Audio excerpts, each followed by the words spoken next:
Our hero claims a warrior's heart. The Elder Scrolls is an open-world RPG video game series created by Bethesda Game Studios and published by their child company Bethesda Softworks. The first title to be created was Elder Scrolls Arena. The title was originally intended to not even be an RPG game whatsoever, but rather a fighting game where the player would be pitted alongside a team of other fighters, travelling across the in-game world, going up against other teams of fighters in multiple arenas until the player was granted the rank of Grand Champion in Imperial City, the world's capital. But as the player progressed, side quests would be taken up and completed. As the game's development continued, it became abundantly clear that the game's new side quests had become increasingly more important, even more so over the tournament gameplay, and thus more RPG elements were continuously added to the game. The game would expand outside the arena style, with dungeons and even cities turning the title into a full RPG game. Despite getting rid of the arena-style gameplay, the game was too far down the line, and the pre-existing material had already been marketed and coincided with the game's title, Elder Scrolls The Arena. So the title was kept. The founder of the company Bethesda, Christopher Weaver, was the individual who had come up with the name of Elder Scrolls. Meaning was given to the words. The origin of the term Elder Scrolls would be known as mystical tomes of knowledge in the world of Tamriel that foretold history of the past, present and future. Bethesda's original deadline for the game had been the Christmas season of 1993. However, they missed this deadline, and because of this, Elder Scrolls Arena was released in the first quarter of the next year, 1994. The box art's printing, which showed a female warrior in questionable dressing, caused concerns for the game's distributors, and thus only initially led to the distribution of 20,000 units.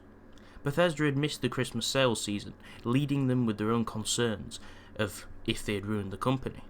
However, with luck, sales continued to grow throughout the year as the game's popularity increased due to word of mouth. The game managed to attain good and reasonable reviews and became a success. After Arena's release and success, Bethesda began development on their second title, Daggerfall.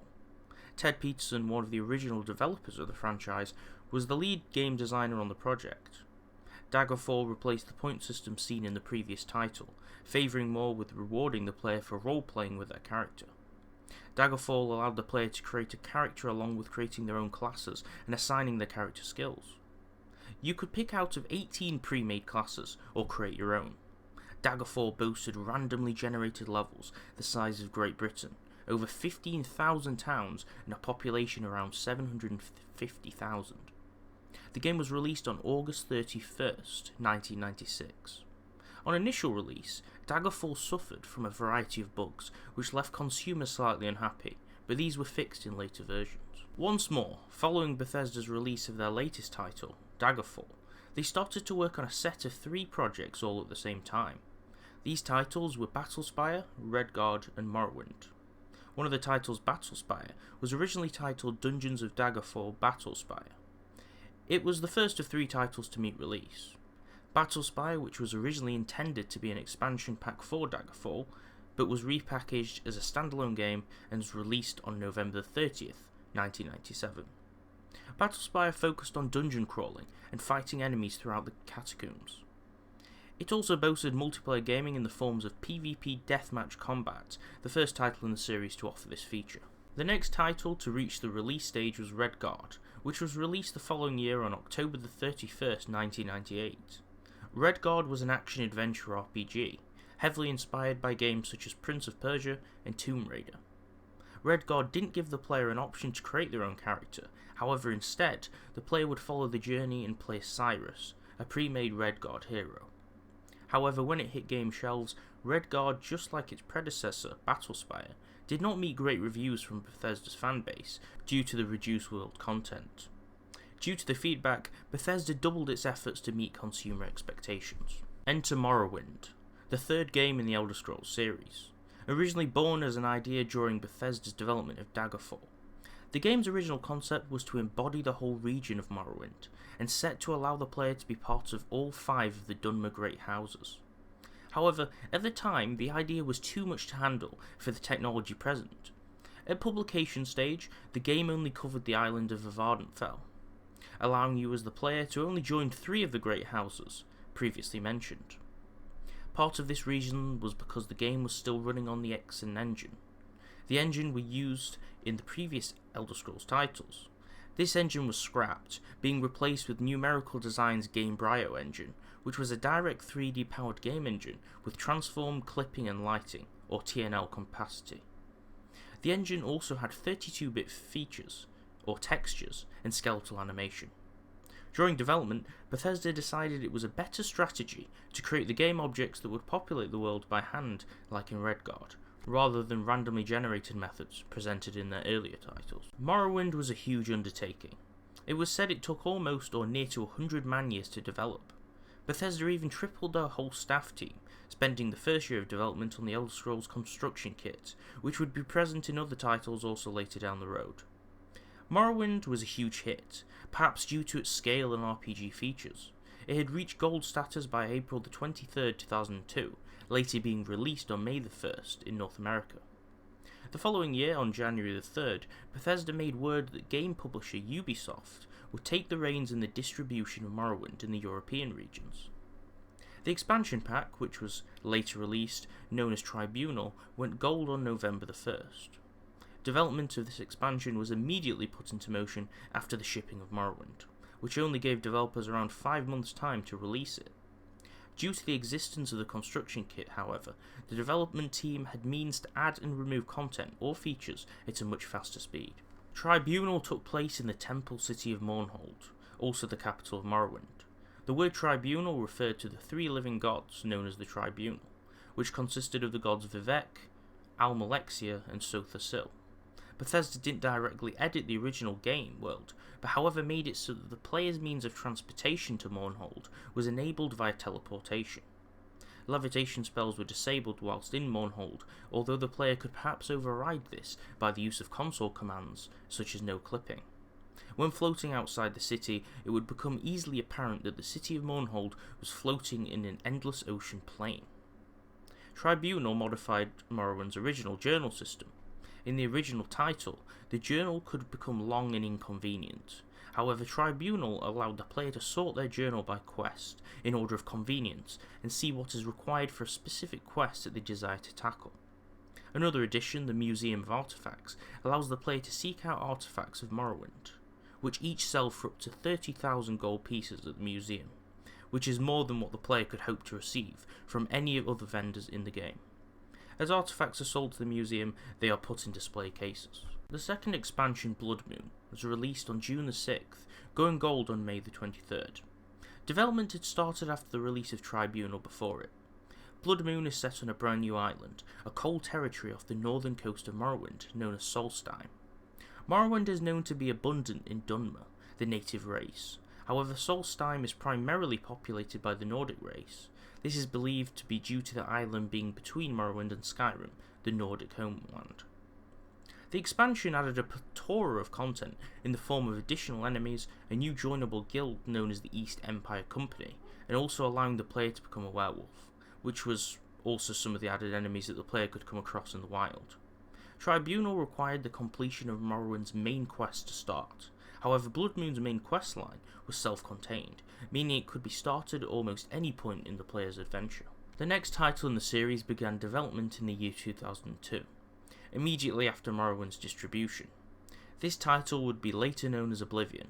The game was developed by Bethesda Softworks, and the Xbox 360 and PC releases were co-published by Bethesda and Take-Two Interactive, which was a child company of 2K Games. Oblivion was released on the 21st of March 2006. Oblivion features improved AI, physics and graphics to Morrowind, as well as an improved character creation system.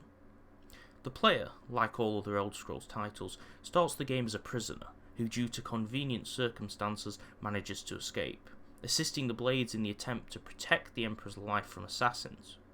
Later in the game, the player becomes aware of the Oblivion Crisis, an event in which portals leading to the Oblivion Plains open, releasing Daedra hordes upon the continent.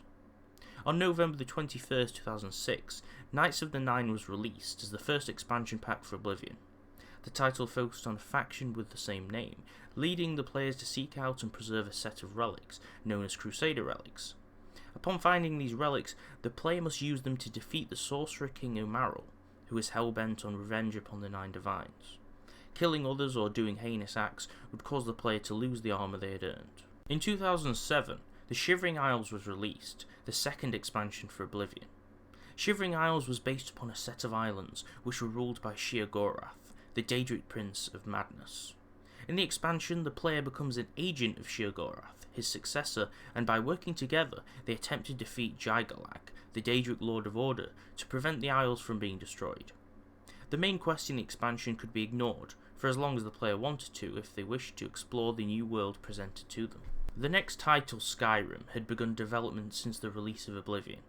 In 2010, Todd Howard, director and executive producer at Bethesda, revealed that Bethesda had been working on a new title since Oblivion's release, and that their progress was far along.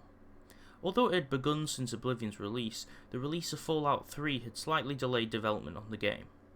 On November 11th, 2011, The Elder Scrolls V Skyrim was released.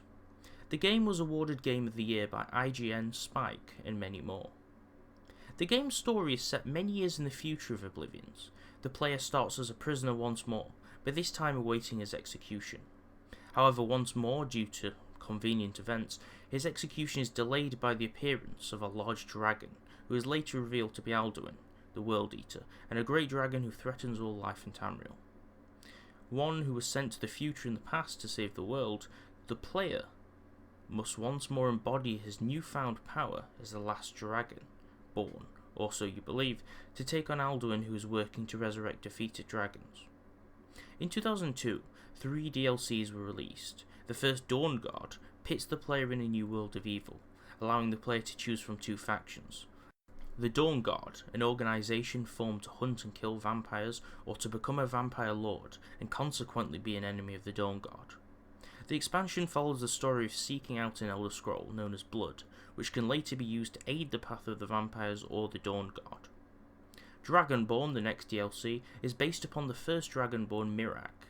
After being attacked by cultists, the player finds a note on the dead bodies, prompting the player to seek out the island of Solstheim once again, like Morrowind's DLC Blood Moon. The player is sent on a questline which eventually leads to a showdown between the player and Mirak. The last DLC, Hearthfire, added many more cosmetic features to the game. The expansion allowed the player to buy different estates around the game's world, which they could obtain from completing a short questline. The estates, or homes, could then be further upgraded with different rooms and decorations. The expansion also allowed for marriage in the game to certain NPCs and the ability to adopt children, which would live in the player's designated houses. On May 3rd, 2012, Bethesda unveiled The Elder Scrolls Online, which was later published 2 years later on Windows and Mac OS X on April 4th, 2014. The other releases on Xbox One and PS4 were delayed until June 9th, 2015. The game was based upon a subscription model, which required the player to first purchase the game and then subscribe for a monthly fee to gain access to the game's world. However, this was dropped on March 17th, 2015. Although the game can now be purchased, and then the player can play for free without this subscription, there is a new subscription service known as ESO Plus, which gives the user access to current and future DLC content. However, using the game's currency, crowns, the player can purchase DLC in the in-game store. On June 14th, 2015, The Elder Scrolls Legends, a collectible trading card game, was unveiled. It is currently in beta and is set to be released on the following platforms: Android, iOS, OS X, and Microsoft Windows. On October 28th, 2016, Bethesda released The Elder Scrolls Skyrim Special Edition. Skyrim Special Edition can be purchased as a separate game to the original, or is granted for free to those who purchase Skyrim Legendary Edition. The Special Edition boasts features in the form of remastered graphics, new water shaders, volumetric god rays, dynamic depth of field, screen space, and much more. The game also enables the use of mods on not only the PC release, but also consoles. If you enjoyed the video, please give it a like. If you like this style of documentary video, there is a playlist of more on this channel. If you want to see future videos like this, or have any suggestions, feel free to get the discussion started in the comments below by leaving your feedback. If you enjoyed the content, please help out the channel by subscribing. Thanks for watching.